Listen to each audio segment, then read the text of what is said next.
Pisces, hello there, my beautiful friends. We're going to do your general tarot reading for mid-November 2022. Thank you so much for joining me today.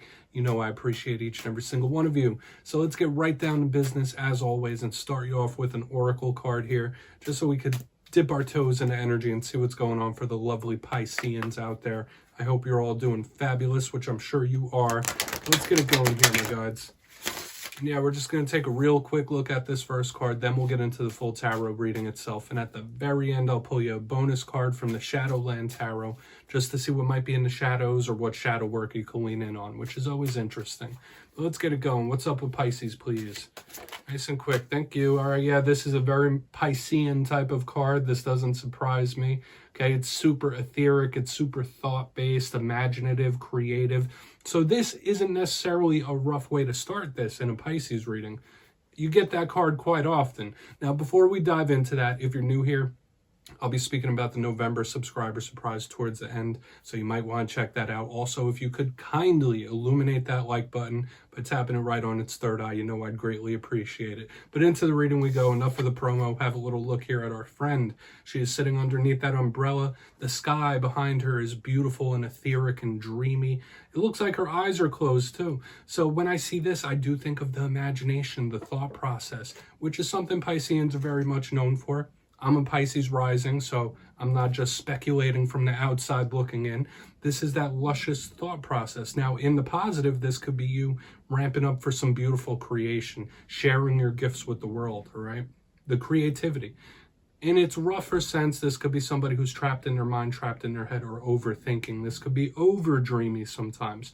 Now, this card, yeah, she is like looking in the books. There's books next to her, so it could speak about learning as well, or communication. So we want to see what this is about. But in this time, I would try your best not to let your imagination run too wild, right? So let's get into tarot. And yeah, I always say with that first card, it doesn't make or break the reading. It's just a footnote for us. I'm going to get you 3 tarot cards in the upright before we get that intuitive, juicy stuff. So let's shuffle it up for Pisces here. See what's going on for my friends. My guides, talk to me. What do we got for Pisces? So, last week's reading was pretty good, if you ask me. It was titled A Surprising Win. Now, I do like to try to keep the titles as simple as possible. I don't like to write 2 or 3 sentences down there. But it was feeling good. Like maybe something really did go your way, or you got a lucky bounce. Hopefully you did. Now, remember, that energy could still linger for a couple weeks. So it was feeling nice, especially with a couple weeks before we had some dicey energies. So we're going to see what we have for you this week. I always say it, nothing's ever set in stone. Energies are very fluid, so only take this how it hits for you, of course. Okay, so let's get these 3 out here. What we got for Pisces? Because we could be looking at your energy or someone you're connected to, or someone in your circle of influence. So it's all very personal, my friends. Let's get these 3 out here. Thank you. Okay, so we do have the Lovers in position number 1. That is a pretty good card to start this off. So the realm of interpersonal relationships could be at the forefront when that card shows up in the beginning. Let's get 2 more. Doesn't just always have to be romance. We do have the Ace of Pentacles here. Beautiful, Pisces. Love it. We'll talk about it.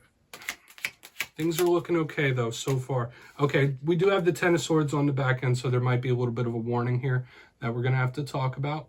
Nothing to be nervous about, nothing to be afraid about, because in an odd way, Pisces, this is like very cyclical, like the way this is shaped. So let's go through. I'll give you some of the classical meanings and archetypes, then we'll get into that juicy intuitive stuff. But position number 1, we have the Lovers. Now, that could represent a Gemini in your life. But generally, when I see this card, like I said, it's personal relationships. It's people that we have very close emotional attachments and bonds with, okay? So it can be romance, like soulmates, twin flames, stuff like that. It could be representing your person right here. But when I see the Lovers, if you're not going through any interpersonal relationships or things like that, this is a silky, smooth, easy flowing type of energy. So it's a good way to start us off. Now, we do have the Ten of Swords on the back end, but we'll talk about that as we do. This is an angelic card as well, so it could speak about spiritual protection. But as we press forward through the reading, we have the Ace of Pentacles, which is a beginning. We have the Ten of Swords on the back end, which could be an ending. So we have this interesting cycle. So when I see cards acting in a cycle type of way or a cyclical way, This does give me those karmic vibes, those karmic feels. But position number 2, we have the Ace of Pentacles, right? One of the most positive aces in the whole entire deck. Now, I say all aces are opportunities. This one in particular is a golden opportunity. I love this card. So it could be an influx of money coming in or an influx of abundance, anything in that realm. This is beautiful. There might be an opportunity that you need to jump on, or this could be a new beginning, fresh start. This is a good way to like bridge us over. Now, getting to the back end, it seems like this week we got a mixed bag, Pisces. There's nothing wrong with that, but we got the Ten of Swords. So let's talk about this card. In tarot, it is a card that's a little bit feared. You see the imagery there. It's not the nicest. And this is not the nicest energy either. This could speak about rough and tough endings. This is a card that could represent loss. Somebody who's at a rock bottom, down in the dumps type of vibe. In its worst case scenario, it could be somebody that feels betrayed in some sort of way, or just some sort of rough and tough ending. I also say beware of physical accidents when this card shows up. I'm not trying to jinx anybody, but just keep your head on a swivel when you get a Ten of Swords showing up here. Or it could just be some sort of painful loss or tough ending when we see this card. Now, we do need to clarify to see what it's about, because even though we have this Ten of Swords on the back end, we have beautiful energies right in front of it. So there's nothing to really freak out about here. I want to dive deeper on all of it. At worst case, it could be a warning. Let's do that, though. Let's jump in and clarify. Let me try to straighten these out a little bit. There we go. Okay. I mean, that's as good as I can get it right now. But let's shuffle it up one time here for Pisces, please. My guides and spirit team. And yes, my friends, this is where I go intuitive with the message, which means, all right, yeah, the deck is acting funky. Which means I just tell you how it feels to me, so feel free to do further research or rely on your base knowledge of tarot. Because as you know, every single reading is about the reader's interpretation, and I'm just giving you mine. Let's go in on the Lovers. And also, if you read tarot yourself, please feel free to play along. That's why this box is here. If you're feeling any messages that you want to give to Pisces, you can drop it down in the comments. I don't mind. All right, Lovers time. Why is it here? Thank you. Empress, beautiful. Absolutely beautiful. So this is, I feel like this is a bookend to the energy we have on the back end, because we have the Empress in the upright underneath the Lovers. This is beautiful. Now that's a card that could represent blessings, fertility, mother figures. This is a lovely, luscious card to have underneath the Lovers.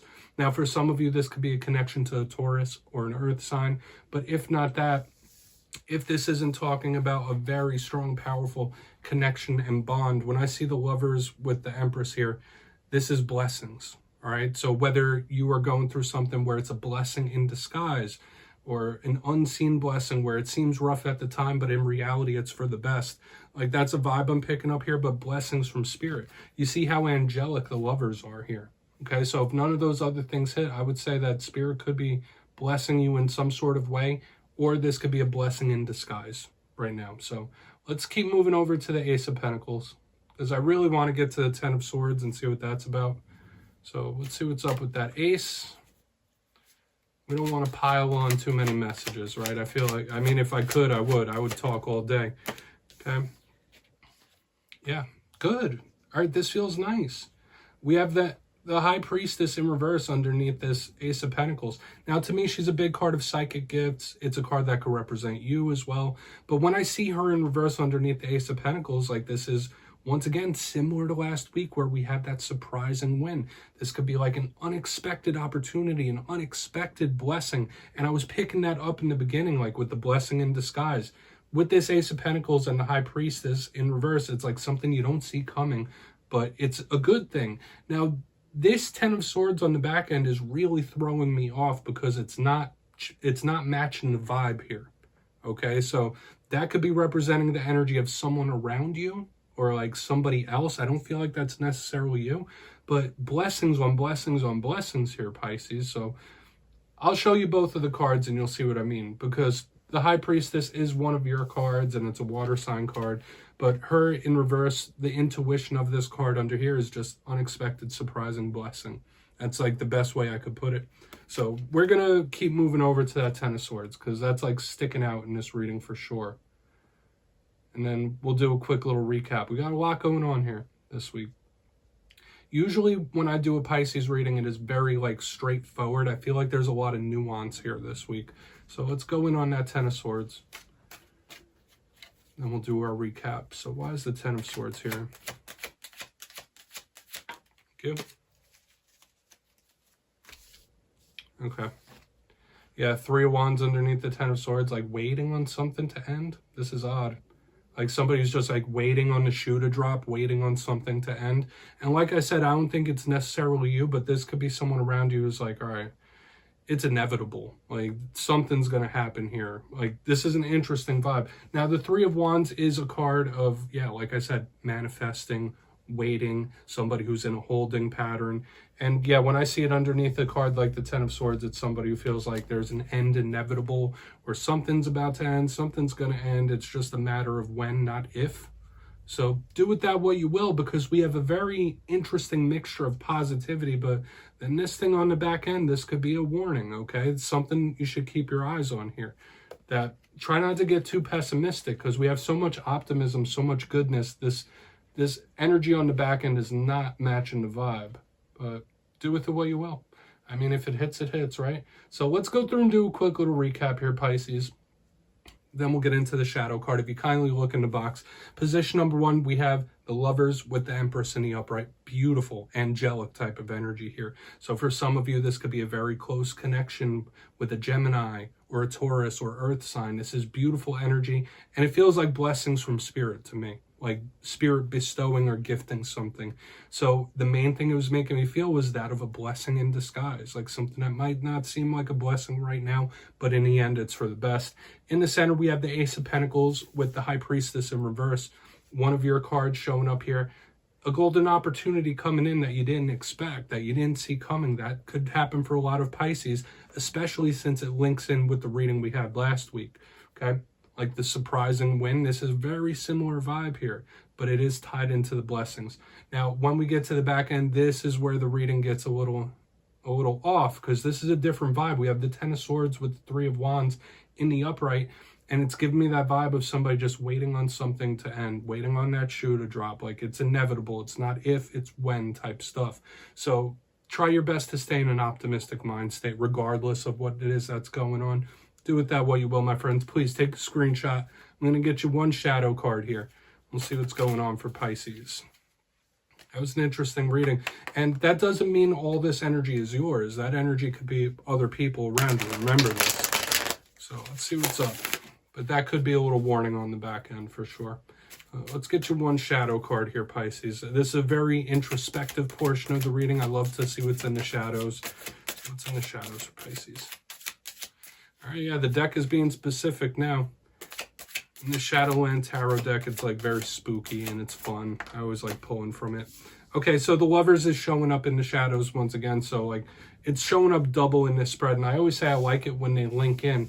But there is something connected here, whether to a Gemini or some sort of connection, relationship, or bond that is showing up here in the shadows, my friends. Now, like I said, Lovers can represent soulmates and twin flames. Some of you might have a lesson to learn in regards to situations involving romance and things like that. But how you connect to people, who you connect to, these are all showing up in the shadows. Like whether it's behaviors or individuals themselves, might need a little bit more of your reflection, like how you respond to and act with and towards others. That's a big thing here. But it's also nice to say that even though this is a shadow card, it's angelic. So the spiritual protection is still reigning in this spread. So Pisces, that's what I have for you this week, my friends. Don't click away just yet. I'm going to give you the details of the November subscriber surprise. If you got your name in for the October subscriber surprise, the winners will be announced the day after Halloween, November 1st. But for November, I'm giving away 2 copies of the beautiful Vice Versa Tarot once again. So if you'd like to get your name in for this, it's 2 simple things. As always, first, you must be subscribed, which I'm sure you already are. And second, let me know down in the comments, what are you most grateful for? 'Tis the season, am I right, my friends? That's all you need to do to enter. And at the end of November, I'll announce the winners of my community tab. My friends, as always, much love, and I'll see you next time.